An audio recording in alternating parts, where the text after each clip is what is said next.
নমস্কার, আমি অসীম অধিকারী।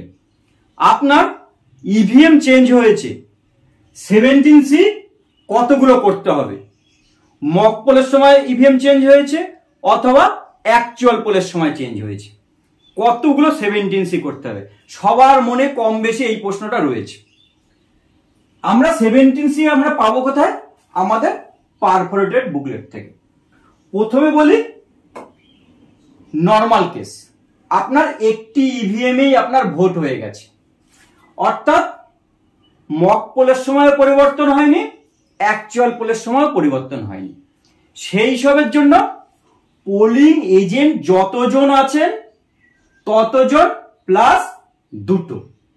Polling agent আপনার 4 জন আছে, 4 আর আপনার দুটো। এই দুটোর মধ্যে একটা আপনার স্টিচ বা স্পেশাল বুকলেটে, আর একটা হচ্ছে আপনার এনভলভে যাবে, ফার্স্ট প্যাকেটে যাবে, তার জন্য একটি। তাহলে এজেন্টের জন্য 4টি, একটি স্টিচ বুকলেট আর একটি ফার্স্ট সাদা প্যাকেটের জন্য। চাইলে আর একটি কার্বন লুজ আপনি করলেও করতে পারেন। তাহলে প্রথম পরিস্থিতি, আপনার ইভিএম নিয়ে আপনি কাজ করছেন, একটা ইভিএমই আপনার ভোট হয়ে গেছে। তাহলে কি করবেন? 17C উপরে আপনি কি করলেন?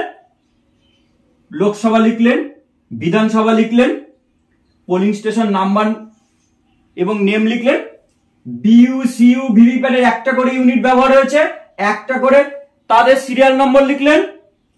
1 নম্বরে total number of elector assign to the polling station. আপনার ভোটার লিস্টে দেখলেন 700, আর ইডিসি ভোট দিয়েছেন 4 জন। 700 যোগ 4 ব্র্যাকেটে ইডিসি লিখে দিলেন, 704 লিখে দিলেন। পোল্ড হয়েছে কত? 500। বাকিগুলো 000 এবং 17 এতে দেখতে পেলেন 500, ইভিএম ও সিইউ তে দেখতে পেলেন 500। অর্থাৎ 2 থেকে 3 4 বিয়োগ করে ট্যালি হয়েছে, ট্যালি লিখলেন, নিচে টেন্ডার ভোটের হিসাব। 17C complete. 17C তে এর বাইরে কিছু লিখতে হয় না। কত ভোটার ছিল, কত পোল্ড হয়েছে, কে রিফিউজ টু ভোট, আর কাকে আপনি ভোট দিতে দেননি, এই পরিস্থিতিটাই শুধু লিখতে হয়। তাহলে ইভিএম চেঞ্জ হয়নি, একটা করে সিইউ, একটা করে বিইউ, একটা করে ভিভিপ্যাটের নাম্বার লিখলেন, কত ভোটার ছিল ইডিসি নিয়ে, কত 17 এতে পোল হয়েছে, আর কত সিইউ তে দেখতে পাচ্ছেন। 17 এ কমপ্লিট। পোলিং এজেন্ট প্লাস দুটো করলেন। এইবার হচ্ছে বিষয়, আপনার ইভিএম চেঞ্জ হয়েছে, তাহলে 17C কি আলাদাভাবে করতে হবে? না স্যার ম্যাডাম, আলাদা করতে হবে না, একটি 17C তেই লিখবেন। কপি আপনি 6টা করছেন, কিন্তু 17C মূল কপি বা লেখার জন্য একটাই হচ্ছে মূল। কিভাবে লিখবেন? উপরে লোকসভা, বিধানসভা, পোলিং স্টেশন নাম্বার, নাম এবং কন্ট্রোল ইউনিট। খেয়াল করুন, প্রথম ব্যবহৃত কন্ট্রোল ইউনিট যেটি খারাপ হয়েছে, কন্ট্রোল ইউনিট খারাপ হলো পুরো সেট চেঞ্জ। ব্যালট ইউনিট খারাপ হলো পুরো ব্যালট ইউনিট চেঞ্জ, এই পুরো সেট চেঞ্জ। সিইউ বিইউ যে কোনো একটি খারাপ হলে পুরো সেটটা চেঞ্জ হচ্ছে। ভিভিপ্যাট খারাপ হলে শুধু ভিভিপ্যাট চেঞ্জ। সিইউ বিইউর জন্য আপনার পুরো ইভিএম চেঞ্জ হয়েছে, আপনি দুটো ইউনিট পেয়েছেন। এটা লিখে কমা দিয়ে সেকেন্ড ইউনিটটা লিখবেন, একটু ফাঁকা দিয়ে লিখবেন, স্পষ্ট করে লিখবেন। তাহলে দুটো করে ইউনিটের আপনার সিরিয়াল নাম্বার লিখতে হলো, একদম তাই। এরপরে কত ভোটার ছিল, 700 যোগ 4 ইডিসি 704। তারপরে 17 এতে কত পোল হয়েছে, লিখলেন 500 পোল হয়েছে। এই ব্র্যাকেটটা আমি পরে বলছি, 500 পোল হয়েছে। তারপরে আপনি 3 4 5 লিখলেন, 6 এলেন। ভোটিং কম্পার্টমেন্টে সিইউ তে আপনি কত পোল হয়েছে দেখলেন, দুটো মিলে দেখলেন 500, 500 লিখলেন। এইবার আপনি কি করে লিখবেন? ব্র্যাকেট টানুন, সিইউ নাম্বার লিখুন, সমান সমান দিন, প্রথম ইউনিটটায় পোল হয়েছে 220 ধরলাম, সমান সমান 220, যোগ চিহ্ন দিলাম। সেকেন্ড সিইউ নাম্বার লিখলাম, সমান সমান দিলাম, তারপরে কত পোল হয়েছে লিখলাম। এখানে দেখাচ্ছি, সিইউ প্রথম ইউনিটটির নাম্বার লিখলাম, সমান চিহ্ন দিলাম, পোল লিখলাম, প্লাস চিহ্ন দিলাম, সেকেন্ড সিইউ নাম্বার লিখলাম, 280 লিখলাম। এটা কিভাবে লিখছি? 500 সমান সমান এইভাবে লিখছি। ওকে, এই 220 280 17A তে আপনি তো আলাদা করে দেখতে পাচ্ছেন না, কিন্তু আপনি জানেন 17A তে কার পরে আপনার চেঞ্জ হয়েছিল, ওই কারণে ব্র্যাকেটে সমান সমান দিয়ে 220 280 লিখে দিচ্ছেন।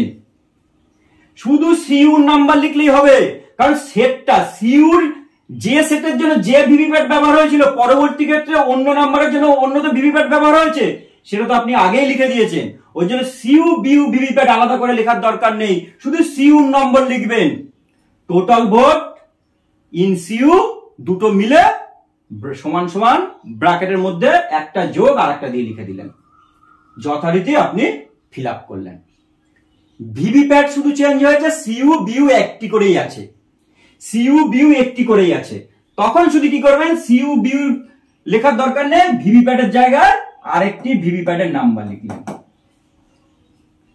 ঠিক সেক্ষেত্রে আপনি কি করছেন, শুধুমাত্র এই যে আপনার টোটাল ভোট 500, এক্ষেত্রে আপনি করবেন ব্র্যাকেট দিয়ে প্রথম ভিভিপ্যাটের নাম্বার লিখলেন ভিপি 1 2 3 4 5 সমান সমান 220 ভোট যোগ পরের ভিপি বা যাই হোক নাম্বার হবে সিরিয়াল নাম্বার সমান এত ভোট।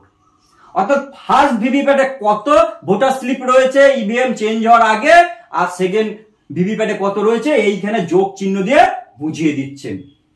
স্ট্রং রুমে যখন ইভিএম রাখা হবে, স্টিচ বুকলেট থেকে সেটিকে জেরক্স করে নিয়ে দুটো রাখা হবে, এবং স্ট্রং রুমে এগুলোকে এক জায়গাতেই রাখা হবে। এই নিয়ে আপনাদের ভাবনার কিছু নেই, কিন্তু 17C একটি হবে, একাধিক হবে না।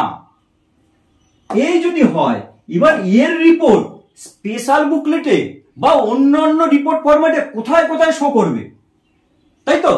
চলুন, PS05 এ মেল ফিমেল টোটাল লিখতে হয়, প্লেন মেল ফিমেল টোটাল লিখবেন। এখানে কোথাও কোনো ব্রেকিং এর কোথাও ব্যাপার নেই। চেঞ্জ হয়েছে বলে ব্রেক হবে না, একদম না। Declaration by the presiding officer before the commencement whole, poll শুরুর আগে কমেন্সমেন্ট, এটা তাহলে আপনাকে দুটো করতে হবে। অ্যাকচুয়াল পোলের সময় আপনার ইভিএম চেঞ্জ হয়েছে, দুটো হবে। Declaration by the presiding officer at the time of use of subsequent voting machine, part 2 আপনাকে করতে হচ্ছে। প্রিসাইডিং অফিসারের ডায়েরি 11 নম্বর পয়েন্টে মেল ফিমেল টোটাল, এখানেও টোটালটা ব্রেক করে দেখাবার দরকার নেই। Total voter 16 point report presiding অফিসারের, ব্রেক করে দেখাবার দরকার নেই। প্রিসাইডিং অফিসারের report mock poll certificate part 1 দুটো করতে হবে। ঠিক,